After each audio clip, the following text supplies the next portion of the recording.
I know what you're thinking. Why do a random number like 3 when I could do either 5 or 10? You know, conversation with the boys, Bruce Blitz, Virtuoso Sports, with the Rock and the Stone Cold thing, you know, it finally came to me that, my top three did change, Um, Now my number one didn't change, but two and three did change for me in terms of my favorite wrestler. Um, and really talking about it yesterday, it was like you got kind of understand, man, when with the Rock coming back and yeah, all the stuff we went through, and then with Stone Cold's legendary career, both guys are legends, and I want to kind of share with you what I think, who are my top three. Now I'm just doing three for right now. I'll do the rest at some other time when I got time to think about it, because all in all, a top list, especially when it pertains to wrestling, it's all subjective. It's do you feel this person is entertaining? Did you like their gimmick? Did you like the way they wrestle? Did you like the athleticism? I mean, it's all about did you like them? So I want to go through my top three. I'm gonna start with number one. This one hasn't changed. It's been like that since I really started watching wrestling. Number one is still RVD. I mean, if you look at his previous matches, you wonder why does he like this guy? But if you really dig and look at some of his old ECW stuff, even some of his early WWF matches were pretty good, but his ECW stuff was good. And if you look at my RVD video, I, I point out a couple matches that I thought were some of his best.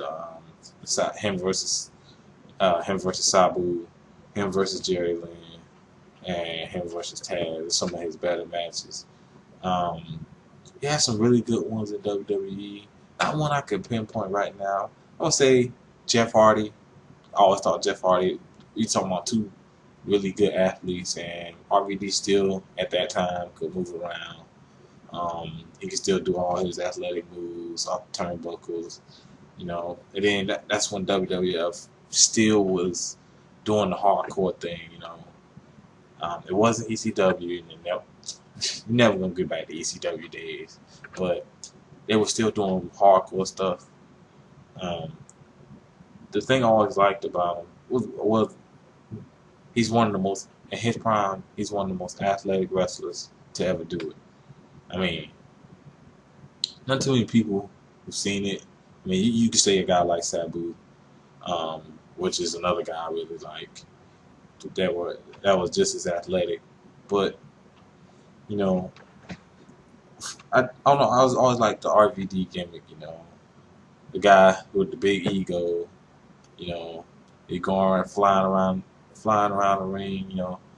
As a kid growing up in the '90s, I mean, other than that in basketball, I mean, that's pretty much all I love wrestling and basketball. I mean,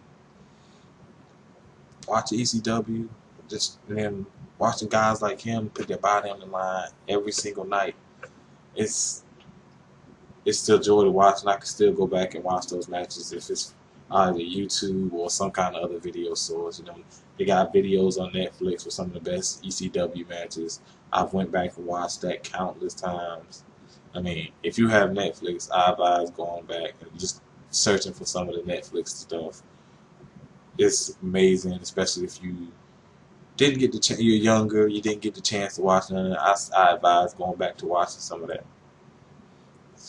Okay, I kind of get excited when I talk about RVD. I want to go to number two.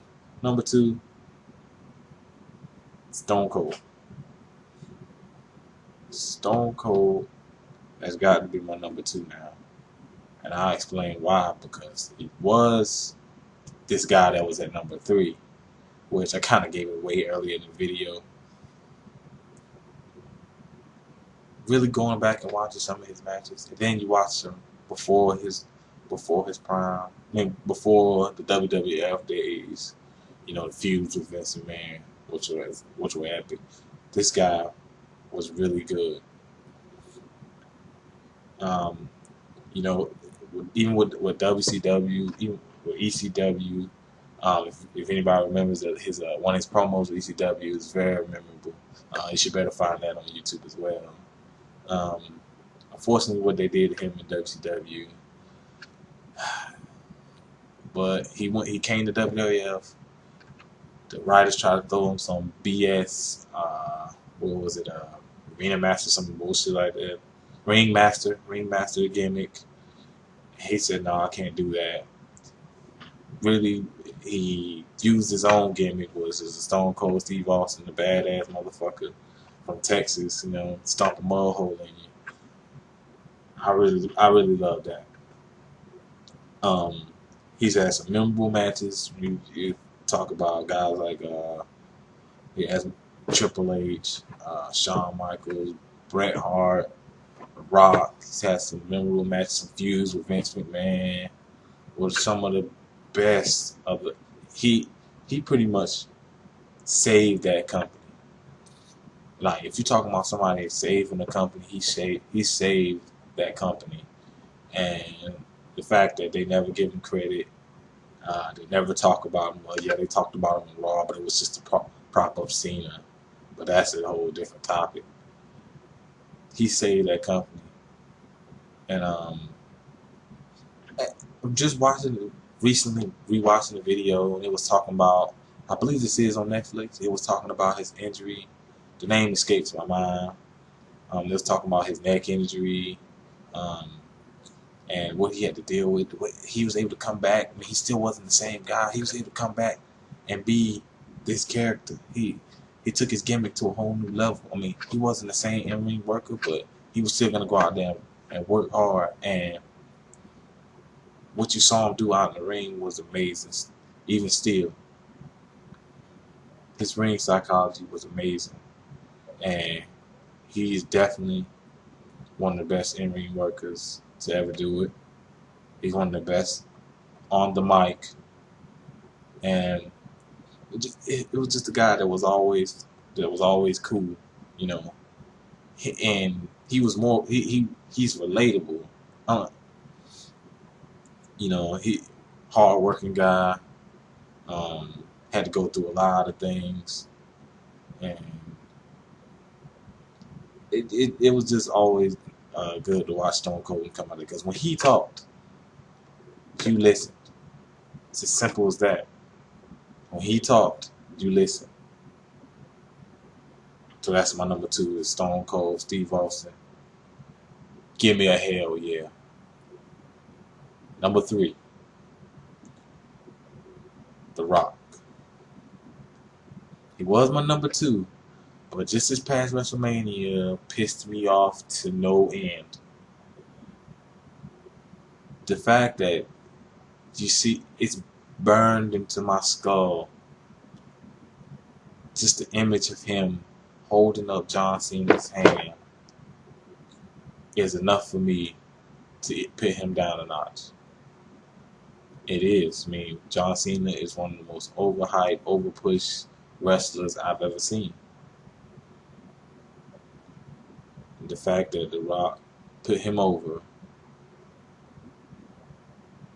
yeah, it makes no sense. It was either, I mean, and The Rock didn't have to come back. I mean, they could have did something else, but he chose to do that. He put over John Cena.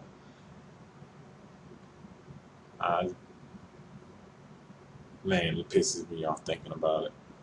But he's my number 3. You know, one of the most exciting guys on the mic, and his athletic ability in his prime was pretty good for a guy his size. We all know about the mainstream with the movies, and you know, we got the new TV show.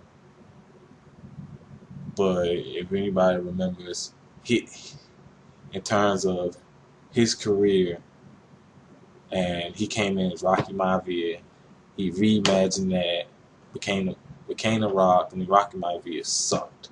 I mean, it was some bullshit that it was some more WWF bullshit. Story writers wanted to give him his gimmick instead of letting him have creative control. He eventually got creative control, and then there was the Rock character, larger than life, come out in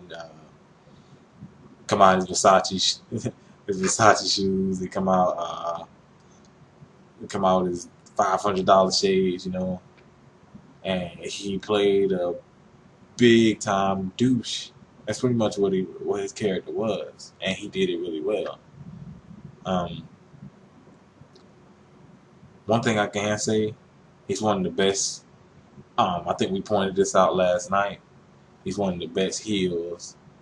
I mean, he played it really well. He played a even more arrogant douchebag that you can just go look at some of the stuff with Michael Cole, some of the backstage antics he did, some of his promos were amazing. You know, and like same thing I say with Stone Cold. He put on some memorable matches. Him, Kurt Angle, of course, Stone Cold in WrestleMania, Triple H. I mean, those are just some of the legendary matches he put up. But those are my top three. You know, let me know what you think.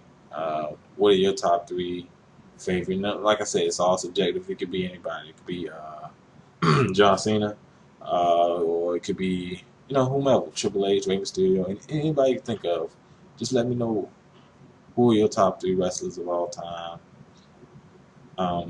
Like and subscribe. Let me know something.